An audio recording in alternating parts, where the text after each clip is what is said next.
Você já se perguntou por que Jesus levou apenas 3 discípulos para testemunhar sua transfiguração no monte?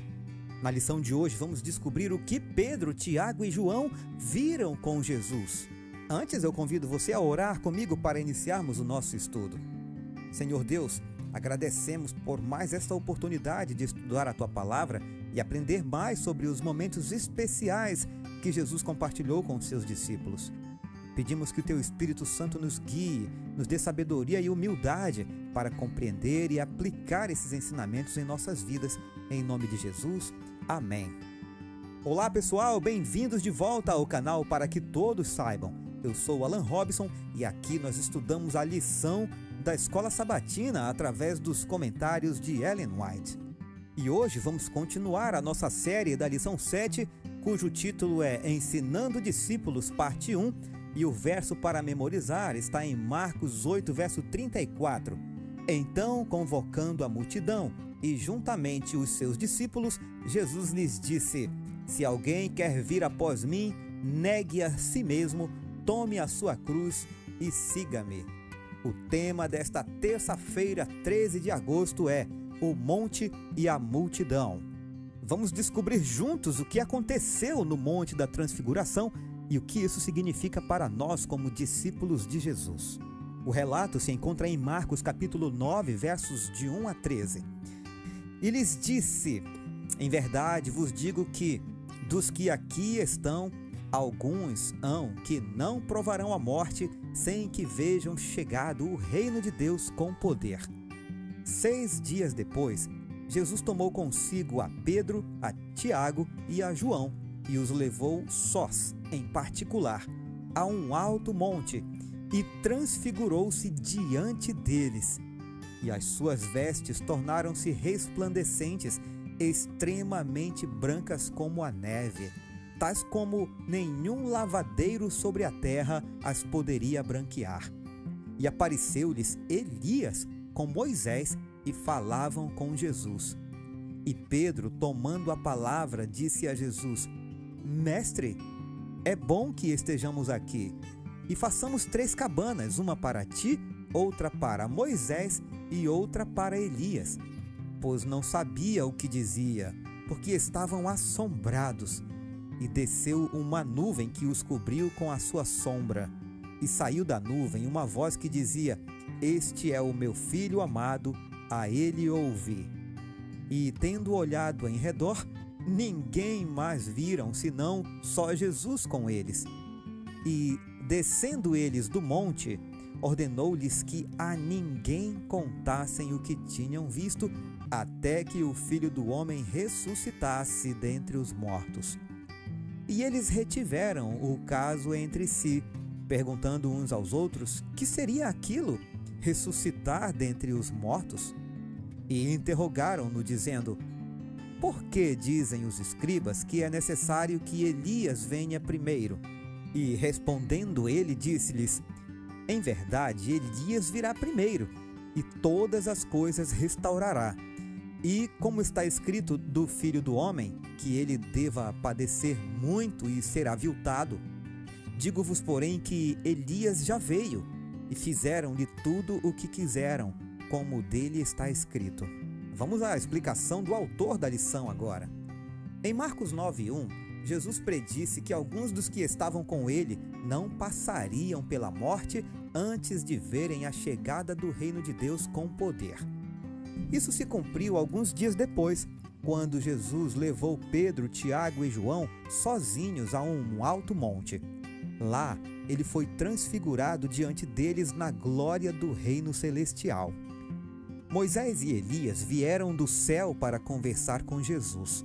Lucas observou que eles falavam sobre a partida de Jesus, que é em grego Êxodo, que ele estava prestes a realizar em Jerusalém. Veja Lucas 9, versos 30 e 31. Assim, essa cena de glória está ligada à morte de Jesus, que está em Marcos 9:9. Isso daria esperança aos discípulos quando Cristo fosse crucificado. Ao descer o monte na manhã seguinte, os 3 discípulos perguntaram a Jesus sobre a vinda de Elias. É provável que essa ideia estivesse ligada à expectativa de que Elias reapareceria antes do Messias, como Malaquias 4, versos 5 e 6 relata. Jesus respondeu que Elias já tinha vindo, fazendo referência a João Batista. Assim como haviam matado João, Jesus seria morto, mas ressuscitaria depois de 3 dias. Depois da noite de glória, o cenário no sopé da montanha estava um caos, como relata Marcos 9, versos 14 a 29. Os 9 discípulos não conseguiram curar um menino possuído por um demônio. Quando Jesus entrou em cena, todos correram para vê-lo. A história descreve o poder do demônio sobre a criança. Jesus pareceu demorar perguntando sobre os detalhes da situação. Isso foi demais para o pai, que deixou escapar: "Se o Senhor pode fazer alguma coisa, tenha compaixão de nós e nos ajude." Marcos 9, 22. Jesus percebeu a expressão de dúvida. Ele disse, em outras palavras: "O que você quer dizer com 'se o Senhor pode'?" Como você pode ler em Marcos 9, 23. De repente, como um relâmpago, o pai viu que não era apenas o filho que tinha um problema. Ele próprio tinha um problema de incredulidade que poderia impedir a cura do seu filho. O pai, desesperado, se lançou à misericórdia de Jesus com a frase memorável: "Eu creio, ajude-me na minha falta de fé." Marcos 9, 24. Então Jesus curou o menino. Uau! Vem uma pergunta para você. Você já teve que gritar: "Eu creio, ajuda-me na minha falta de fé"? Em que situações? Deixe a sua resposta nos comentários. Mas como nós somos estudantes inquietos e queremos sempre mais, vamos aos comentários de Ellen White. Relembrando o tema de hoje, o monte e a multidão.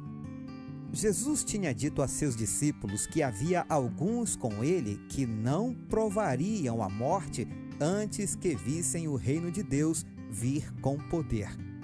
Na transfiguração, essa promessa se cumpriu. Transformou-se ali o rosto de Jesus e resplandeceu como o sol. Suas vestes se tornaram brancas e luzentes. Moisés estava presente para representar os que são ressuscitados dentre os mortos por ocasião da segunda vinda de Jesus. Elias, que havia sido trasladado sem ver a morte, representava os que serão transformados à imortalidade por ocasião da segunda vinda de Cristo e trasladados para o céu sem ver a morte.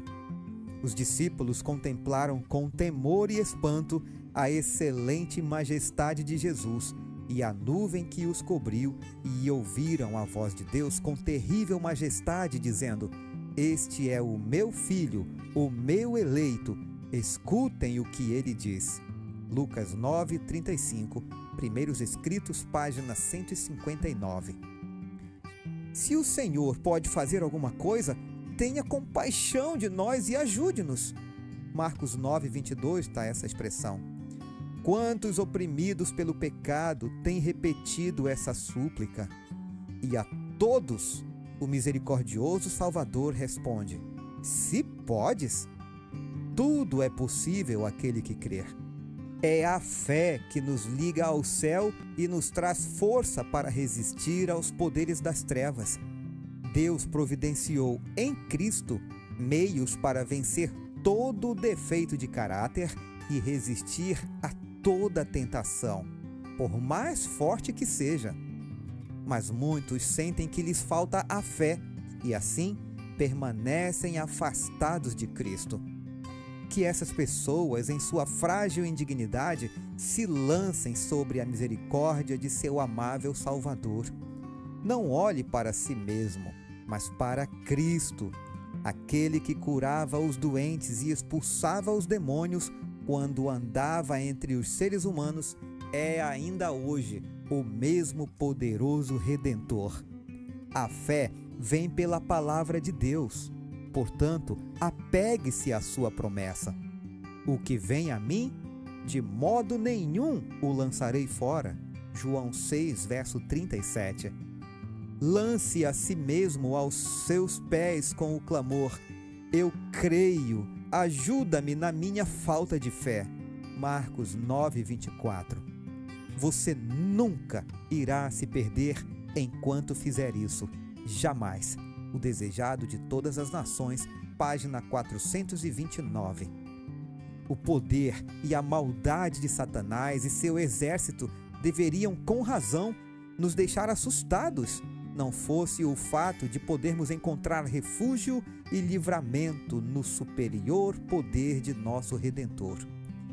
Costumamos cuidar bastante da segurança de nossas casas por meio de cadeados e fechaduras para proteger nossa propriedade e nossa vida contra homens maus. Mas raramente pensamos nos anjos maus que de forma constante estão procurando chegar até nós e contra cujos ataques não temos em nossa própria força nenhum meio de defesa. Se lhes permitirmos, eles podem causar transtorno à nossa mente, enfermidade e sofrimento ao nosso corpo e destruir nossos bens e nossa vida. Seu único prazer está na miséria e ruína. Porém, os que seguem a Cristo estão sempre seguros sob sua proteção. Anjos magníficos em poder são enviados do céu para protegê-los. O maligno não pode romper a guarda que Deus colocou em redor de seu povo. O Grande Conflito, página 431, 432. Dispensa comentários. Mas então, o que aprendemos hoje? Vimos que a transfiguração de Jesus foi um momento de revelação e confirmação de sua divindade para os discípulos escolhidos. Se você gostou desse vídeo, não esqueça de deixar o seu like, seu comentário, se inscrever no nosso canal e ativar o sininho para notificações de novos vídeos. Aguardo você amanhã para continuarmos o nosso estudo. Um forte abraço e fiquem todos com Jesus.